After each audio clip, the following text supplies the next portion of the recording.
కొన్నిసార్లు అనుకుంటుంది నా తలరా తింటేనా కదా అనుకుంటుందామా లేదా? ఎంత అనుకోలేదా? చూడండి, అనుకున్నాను చాలు అనిపిస్తుంది. నాకు కూడా ఇప్పుడు అనిపించట్లే, కానీ దేవునికి వచ్చిన తర్వాత అంతకుముందు అనిపించదు, ఏంటి నా జీవితం ఇంతేనా, ఇంక ఇదేనా, ఈ పరిస్థితి ఇంతేనా అని కొన్నిసార్లు మనకు కూడా బాధ అనిపిస్తుంది. నా బ్రతుకు మారదా, నా జీవితం మారదా, ఇంకా ఎంతకాలం ఈ బ్రతుకులు బ్రతకాలి, ఎంతకాలం అని బ్రతుకులు నేను జీవించాలి, ఎంతకాలం నేను ఈ స్థితిలో ఉండాలి, దేవుడు నా పరిస్థితి చూస్తలేడా, నా స్థితిగతి మార్చడా అని మనం ఏమనుకుంటున్నాం, అనుకుంటూ ఉన్నాం.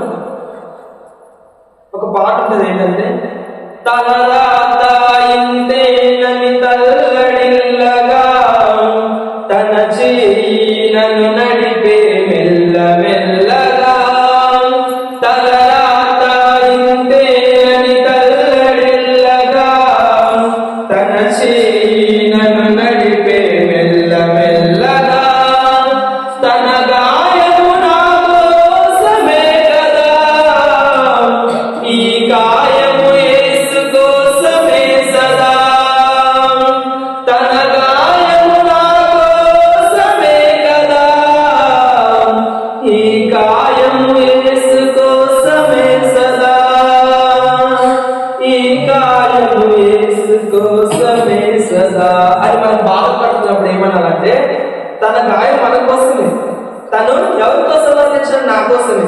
నేను పడే శ్రమల్లో ఆయన కంటే నేను పడగలను, ఆయన అనుభవించిన బాధలు నేను కొంతైనా అనుభవించగలనా?